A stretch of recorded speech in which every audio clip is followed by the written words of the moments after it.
Spiritual tax நேயர்கள் அனைவருக்கும் வணக்கம். இன்னைக்கு நம்மளோட சுபாஷ் பாலகிருஷ்ணன் சார் தான் இணைஞ்சிருக்காரு. சார் வணக்கம் சார். வணக்கம். எப்படி சார் இருக்கீங்க? நல்லா இருக்கு. நீங்க எப்படி இருக்கீங்க? நல்லா இருக்கேன் சார், தேங்க்ஸ் a lot. மேஷ ராசிக்கு அவங்களுக்கு இந்த காதல் ரகசியம், திருமணம், அப்படி பெண்களுக்கு அவங்களுக்கு எந்த ராசியோட கரெக்டா மேட்ச் ஆகும்? ஸோ மேஷராசிக்காரர்கள் இங்கே காதல் ரகசியங்கள்னு கேட்டீங்க. தலைப்பை கேட்கும் போதே பெண்களுக்கு போனால் சில பேருக்கு கடுப்பாகும், சில பேருக்கு விருப்பம் இருக்கும். எப்படின்னு கேட்டிங்கன்னா, இந்த காதல் அப்படின்னுக்குள்ளே போனீங்கன்னா அது ஃபர்ஸ்ட் ஆஃப் ஆல் காதல் அப்படிங்கிறது ஸ்டேபிளாகவே இருக்காது. அது இல்லாமல் இருந்தால் தான் அது காதல். நீங்கள் உண்மையான காதல்னு சொல்கிறோம், ட்ரூ லவ்னு சொல்கிறோம். அது ஸ்டேபிளாகவே இருக்காது. தினமும் சண்டை வரும், தினமும் அடித்தடி ரகலை நடக்கும், பிளாக்கிங் இருக்கும், வாட்ஸ்அப்பில் அன்பிளாக்கிங் இருக்கும், பிரச்சனைகள் இருக்கும், பிரிவு இருக்கும், சண்டைகள் இருக்கும். ட்ரூ லவ்னா இவ்வளோ சத்தம், இவ்வளோ சவுண்டு, இவ்வளோ பிரச்சனை, ஒரே கலபரியாக இருக்கும். அதுதான் ட்ரூ லவ். ஸ்டேபிளாக சில பேர் லவ் பண்ணுவாங்க, அது லவ்வே கிடையாது. விட்டுருங்கம்மா. ஏன் உங்களுக்கு அது லவ்னா ஏற்ற இறக்கம்? இசிஜி கிராஃப் எப்படி இருக்குது? ஒரு பேஷண்ட் இருக்காரு, மேலே கீழே போகுது, அது ஃப்ளாட்டாக போனால் அவன் போயிட்டாருன்னு தானே அர்த்தம்.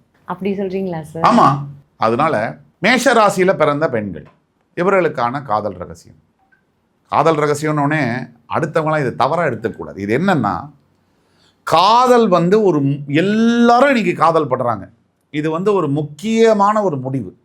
தவறான நபரை காதலித்தால் வாழ்க்கையே தவறான பாதையிலே போகுது. அல்லது அதனால வரக்கூடிய மன சோர்வு, மன டிப்ரெஷன், அது ஒரு மனிதர்களை அழுத்திடுது. அப்படி வேலை செய்ய விட மாட்டேங்குது, எதையுமே செய்ய விட மாட்டேங்குது, பெற்றவங்களை கவனிக்க விட மாட்டேங்குது, தான் ஹெல்த்தையே கவனிக்க முடியாமல் தன்னையே இழந்தவர்கள் பல பேர் இருக்காங்க. அப்போ மேஷராசியில் பிறந்த பெண்களுக்கு முக்கியமாக காதல் என்ன பிரச்சனை அப்படின்னா, அவசரமாக நீங்கள் லவ்வரை சூஸ் பண்ணுறது, உங்கள் காதலனை நீங்கள் செலக்ட் பண்ணுறது செவுத்தில் அடித்த பந்து மாதிரி போய் அடித்த உடனே திருப்பி ரிட்டன் ஆகும் பட்டார்னு. அப்படி தான் நீங்கள் சூஸ் பண்ணுறது. அதனால் என்ன ஆகுதுன்னா, தவறான முடிவு, தவறான பாதையில் இழுத்துட்டு போய் உங்களுடைய காதல் அப்படிங்கிறத நீங்கள் நிதானமாக உங்கள் வாழ்க்கை துணையை சூஸ் பண்ணணும். உங்களோட அதில் ரொம்ப நிதானம். மற்ற விஷயத்துலலாம் நீங்கள் அவசரப்பட்டுக்கோங்க, படாமல் இருங்க, அதை மாற்றிக்கலாம். இந்த வேலை பிடிக்கல, கம்பெனி மாற்றிக்கலாம். இந்த வீடு பிடிக்கல, வேறு வீடுக்கு போயிடலாம். இந்த ஊர் பிடிக்கல, வேறு ஊருக்கு போகலாம். காதலிச்சுட்டு சட்டுன்னு யாராலையும் மாற்ற முடியாது. நேற்று வரைக்கும் காதலிச்சாங்க யாராவது ஒருத்தர் இருக்காங்களா? இன்றைக்கெல்லாம் நான் மறந்துட்டேன், ஜாலியாக இருக்கேன். ஆணும் இருக்க மாட்டான், பெண்ணும் இருக்க முடியாது. வெளியில் உதாராக காமிச்சுப்பாங்க. நான் தவறான பண்பு இருக்கிறவங்களை பற்றி பேசலை.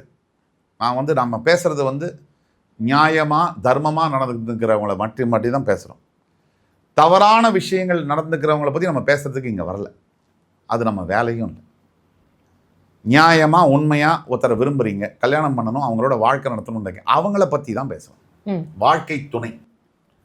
அப்போ மேஷராசியில் இருக்கக்கூடிய பெண்கள் அவசரத்தை பண்ணக்கூடாது, கடைபிடிக்கக்கூடாது, நிதானத்தை கடைபிடிக்கணும். தன்னுடைய காதலனை தேர்ந்தெடுக்கும் போது காதலன்கிட்ட நீங்கள் எதிர்பார்க்குற விஷயத்தில் உங்களுக்கு முக்கியமான விஷயங்களில் நீங்கள் புரிஞ்சிக்க வேண்டியது, பெண்களாகிய நீங்கள் ஒரு இடத்துல பிறக்கிறீங்க, ஒரு சூழ்நிலையில் வளர்றீங்க. ஆணும் அப்படித்தான்.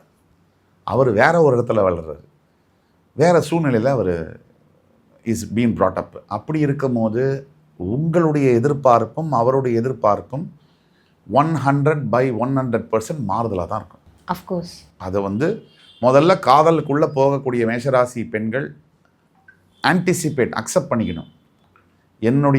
நான் காதலிக்கக்கூடியவன்ட்ட முதல்ல காதல் ஆரம்பிக்கும் போது பிடிச்சதெல்லாம் தெரியும், கொஞ்ச நாளைக்கு பிறகு அது மறந்துடும். அந்த மாதிரி இருக்கிறதுனால முதல்ல அதை புரிஞ்சுக்கணும். என்ன நல்லது, என்ன கெட்டது, உங்களுடைய கம்பேட்டபிலிட்டி என்ன, இது புரிஞ்சுக்கணும்.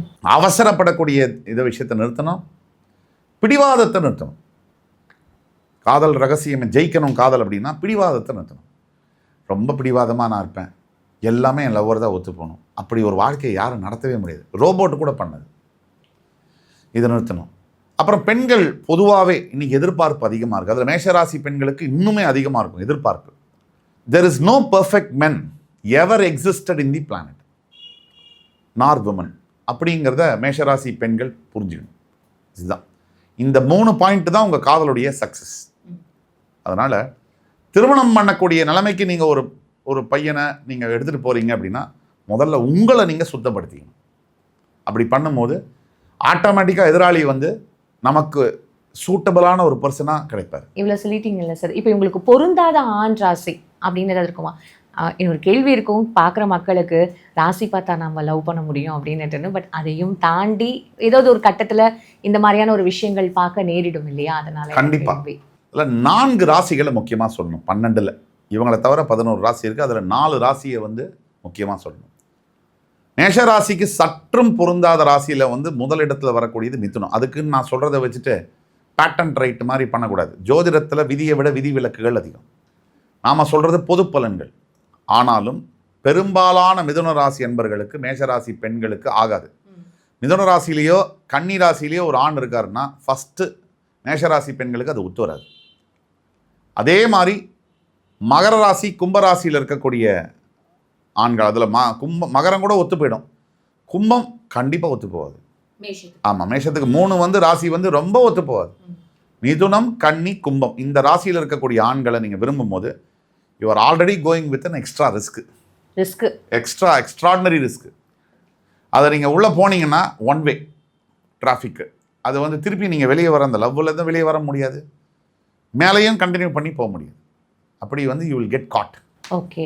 ஸோ இதை தாண்டி இந்த மேஷராசி பெண்களுக்குன்னு ஏதாவது ஒரு ஃபேவரட்டான கலர் அப்படின்னு ஏதாவது இருக்குமா சார்? கண்டிப்பாக மேஷராசி பெண்களுக்கு ரெட் கலர் அப்படிங்கிறது சூட் ஆகும்.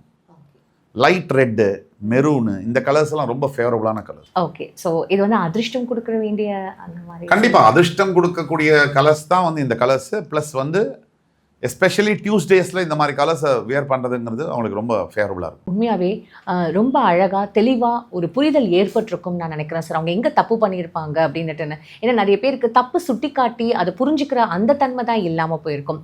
இப்போது வந்து இந்த காலகட்டத்தில் அரேஞ்ச்டு மேரேஜ் அப்படின்றத விட லவ் மேரேஜ் தான் ஜாஸ்தியாக இருக்குது. அதை விட பிரேக்கப் தான் ஜாஸ்தியாக இருக்குது. அதை விட டைவர்ஸ் தான் ஜாஸ்தியாக இருக்குது.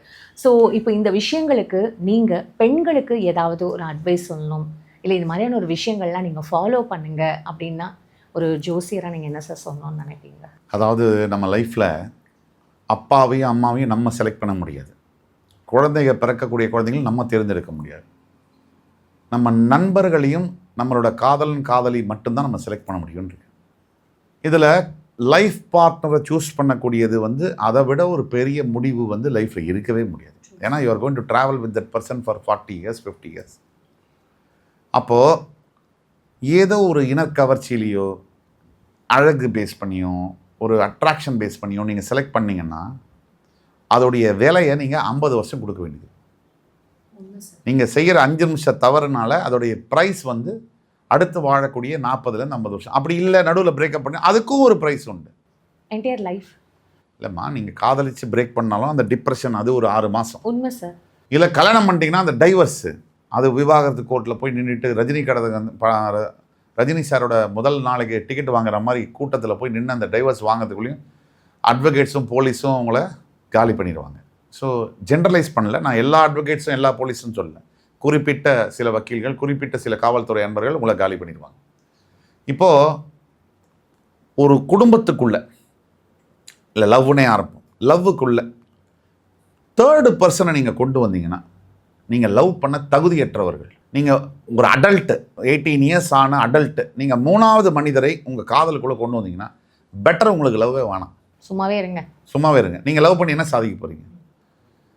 எப்போ கொண்டு வரணும், எவ்வளவு கொண்டு வரணும், இந்த கேள்விக்கு ரொம்ப நமக்கு குழப்பமும் முடியாத நிலைமையும் இருக்குது. அப்போ பெற்ற தாய் தந்தையர்கிட்ட கேட்கணும், ஆனால் அதை முடிவாக எடுக்கக்கூடாது.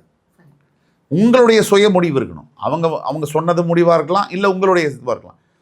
ஆனால் உங்களுடைய நெருக்கமானவங்க இருப்பாங்க லைஃப்பில், பிரதரோ சிஸ்டரோ அப்பாவோ அம்மா. இந்த சைக்கிளுக்கு விட்பட்டு ஃப்ரெண்ட்ஸுக்கிட்ட போய் பெண்கள் வந்து பெண்களுக்கான நிகழ்ச்சிங்கிறதுனால சொல்கிறேன். இன்னைக்கு உள்ள பெண் நண்பர்கள் எப்படி இருக்காங்க? நான் யாரையும் பழி சொல்லலை, அகைன் நெகட்டிவாக பேசுகிறேன்னு நினைக்காதீங்க. லவ் பண்ணாத பெண் ஒரு 5-6 ஃப்ரெண்ட்ஸ் இருக்காங்க. லவ்வே பண்ணாத ஒரு பெண் இருந்தானா அந்த பெண் அங்கே ஃப்ரெண்ட்ஸ் குரூப்பில் இருக்க முடியாது. இந்த 5 பேர் என்ன சொல்லுவாங்க?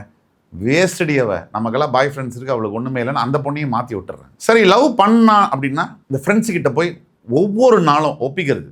ஏன் இன்னைக்கு இது நடந்துச்சு, இன்னைக்கு இது பண்ணேன், இன்னைக்கு இது செஞ்சேன், இதுக்கு பண்ணேன். இதை ஃப்ரெண்ட்ஸுக்கு பதிலாக அப்பா அம்மாட்ட ஒப்பிக்கிறது நல்லது. ஷேரிங்ன்ற மாதிரி ஒரு அது ஷேரிங் கிடையாது. என்ன நடக்குதுன்னா, இந்த மற்ற பெண்களுக்குள்ள அறிவு, ஞானம், அவங்களுடைய அனுபவத்துக்கு ஏற்ற மாதிரி அட்வைஸ் கொடுப்பாங்க. ஏய் இப்படி கேள்றி அவன்கிட்ட, ஏய் இதை சொல்றி அவன்கிட்ட, ஏய் இதை பண்ணாதரி, நீ பார்க்காத அவனை, நீ பேசாத, இப்படி சொல்லி அந்த லைஃபையே டேமேஜ் பண்ணிடுறாங்க. ஒட்டுமொத்த பெண்களுக்குன்னு சொல்ல மாட்டேன், ஒரு கணிசமான அளவு 75% பெண்களுக்கு ஆண்கள் மேலே நல்ல ஒப்பீனியன் இல்லை. மாறிடுச்சு சார். இல்லை நான் சொல்கிறேன், ஆண்கள் மேலே நல்ல ஒப்பீனியன் இல்லை. அதுக்கு காரணம் உண்மையும் கூட, ஆண்களுடைய நடவடிக்கையும் கூட கடந்த காலத்தில். ஆனால் ஒரு விஷயத்தை நீங்கள் புரிஞ்சுக்கணும், 1950களில் 1950s and 60s and 70s ஆண்கள் ஹஸ்பண்ட்ஸ் எப்படி இருந்தாங்க? ஏய் நில்லு, எழுந்துரு, உக்காரு. அப்போ டைவர்ஸ் கம்மி. ஆனால் இன்னைக்கு 1990, 2000, 2010s ஹஸ்பண்ட்ஸ் எல்லாம் எப்படி இருக்காங்க? மாலில் வந்து கூடையை தள்ளிட்டு போகிறான், 2 குழந்தைய தூக்கிட்டு இருக்கிறான், பேகை போகிறான், சம்பாதிக்கிறான், ஏடிஎம் மாதிரி பண்ணுறான். ஆனாலும் விவாகரத்துகள் குறையில் அதிகமாக இருக்கு. அப்போ நீங்கள் பெண்கள் என்ன திருப்பியும் பழைய காலத்துக்கே போகணுன்ற மாதிரி? பழைய காலத்துக்கு போக சொல்லமா, புது காலத்துக்கும் போக சொல்லலை. எந்த காலத்துக்குமே பெண்களை சொல்கிறதுக்கு நமக்கு உரிமை கிடையாது.